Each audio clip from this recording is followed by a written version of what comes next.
दोस्तों, YouTube channel में आपका स्वागत है। हरे कृष्णा। आज हम बताएंगे श्रवण कुमार और राजा दशरथ की कहानी। चतुर्मास का समय था। इस समय वर्षा ऋतु का सुहावना मौसम चल रहा था। ऐसे टाइम में नदियों का बाढ़ पानी बढ़ जाता है और पानी का रंग भी मटमैला हो जाता है, क्योंकि नदी अपने साथ आसपास की मिट्टी को बहा कर ले आती है। आप जो पहाड़ी लोग हैं उनको तो ये पता होगा, ये बरसात के मौसम में चारों ओर हरियाली हरियाली होती है। मन को लुभाना वाला मौसम होता है। ऐसे टाइम में लोग इस मौसम का आनंद उठाने के लिए पहाड़ों में, जैसे कुल्लू मनाली, रानीखेत, अल्मोड़ा, नैनीताल, ऐसी जगहों में आकर आनंद लेते हैं। ऐसा मौसम चल रहा था। राजा दशरथ और उनकी 3 रानियां अपने महल के बालकनी में बैठे बीते दिनों को याद कर रहे थे कि हमने अपने बगीचे के आम के पेड़ों को काट दिए, क्योंकि उस समय उसके पत्ते कड़वे लग रहे थे। और दूसरे पेड़ जिनके पत्ते मीठे होते हैं, फल कड़वे होते हैं बाद में, उन पौधों को हमने सींचा। अब फल खाने का टाइम आया तो सब कड़वे ही नजर आ रहे हैं। राजा दशरथ ने अपना धनुष उठाया और आखेट को चल दिया। उस समय राजाओं को अधिकार था कि वे जंगली जानवरों पर अपना धनुष तीर चलाकर अभ्यास किया करते थे। राजाओं को खून से खेलना होता है, क्योंकि उनको युद्ध करना होता है। इसलिए उनके लिए ये अपने अभ्यास जंगली पशुओं पर किया करते थे। ऐसा शास्त्रों में भी लिखा है। और राजा दशरथ ने शब्द वेदी बाण चलाने की कला भी सीखी थी। तो इतने में सरयू नदी के तट पर राजा दशरथ गए जंगल में आखेट के लिए। तो वहाँ पर सरयू नदी के किनारे किसी जानवर की पानी पीने की आवाज़ आई। राजा दशरथ ने सोचा कि कोई बड़ा जानवर पानी पी रहा है। उन्होंने अपना शब्द विधि बाण निकाला और चला दिया। चलाने के बाद जो आवाज़ आई वो जानवर नहीं थी, बल्कि इंसान की थी।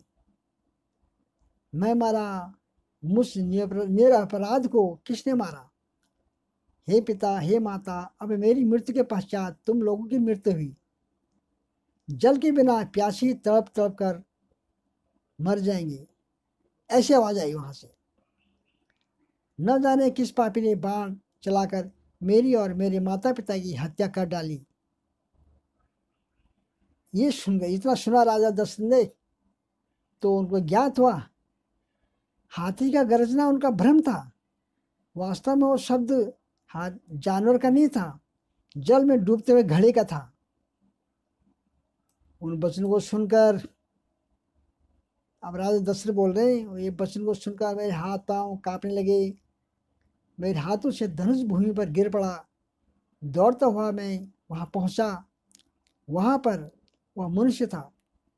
मैंने देखा कि एक वनवासी युवक रक्त में पड़ा है और पास ही एक आधा घड़ा जल में पड़ा हुआ था। मुझे देखकर क्रुद्ध स्वर में वह बोला, राजन, मेरा क्या अपराध था जिसके लिए आपने मेरा वध किया और मुझे दंड दिया?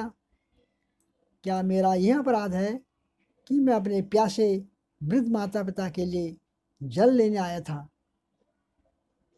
यदि आपके हृदय में थोड़ी भी दया है तो मेरे प्यासे माता पिता को जल पिला दो, जो निकट ही मेरी प्रतीक्षा कर रहे हैं।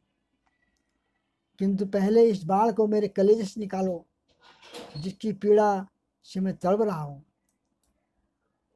फिर आगे बोले, यद्यपि मैं वनवासी हूँ, किंतु फिर भी ब्राह्मण नहीं हूँ। मेरे पिता वैश्य हैं और मेरी माता शूद्र है। इसलिए मेरी मृत्यु से तुम्हें ब्रह्म हत्या का पाप नहीं लगेगा। मेरे द्वारा उसके हृदय से बाण खींचते ही उसके प्राण निकल गए। अपने इस कृत्य से जो उसने जो राजा दशरथ ने कार्य किए, कह रहे मेरा हृदय पश्चाताप से भर उठा। घड़े में जल भरकर मैं उसके माता पिता के पास पहुंचा। मैंने देखा वे दोनों अत्यंत दुर्लभ और नेत्रहीन थे। उनकी दशा देखकर मेरा हृदय और भी विदीर्ण हो गया। मेरी आहट पाते ही वे बोले, बेटा श्रवण, इतनी देर कहाँ लगाई? पहले अपने माता पिता को पानी पिला दो, क्योंकि वे अत्यंत व्याकुल हो रहे थे। श्रवण के पिता के वचनों को सुनकर मैंने डरते डरते कहा, हे मुनि, मैं अयोध्या का राजा दशरथ हूँ। मैंने अंधकार के कारण हाथी के भ्रम में तुम्हारे निरपराध पुत्र की हत्या कर दी। अज्ञानवश किए गए अपने इस अपराध से मैं अत्यंत दुखी हूँ। आप मुझे दंड दीजिए। पुत्र की मृत्यु का समाचार सुनकर दोनों विलाप करते हुए कहने लगे, मन तो करता है कि मैं अभी सांप देकर तुम्हें भस्म कर दूं और तुम्हारे पिता के यानी तुम्हारे सिर के 7 टुकड़े कर दूं, किंतु तुमने स्वयं आकर अपना अपराध स्वीकार किया है, अतः मैं ऐसा नहीं करूँगा। अब तुम हमें हमारे श्रवण के पास ले चलो। श्रवण के पास पहुँचने पर उसके मृत शरीर को हाथ लगाते टटोलते हुए हृदय विदारक विलाप करने लगे। अपने पुत्र को उन्होंने जलांजलि दिया और उसके पश्चात वे मुझे बोले, हे राजन, जिस प्रकार पुत्र वियोग में हमारी मृत्यु हो रही है, उसी प्रकार तुम्हारी मृत्यु भी पुत्र वियोग में घोर कष्ट उठाकर होगी। सात दिन के पश्चात उन्होंने अपने पुत्र की चिता बनाई और पुत्र के साथ वे दोनों स्वयं भी चिता में बैठकर जलकर भस्म हो गए। राजा दशरथ बोलते हैं, हे कौशल्य, मेरे उस पाप कर्म का दंड आज मुझे प्राप्त हो रहा है।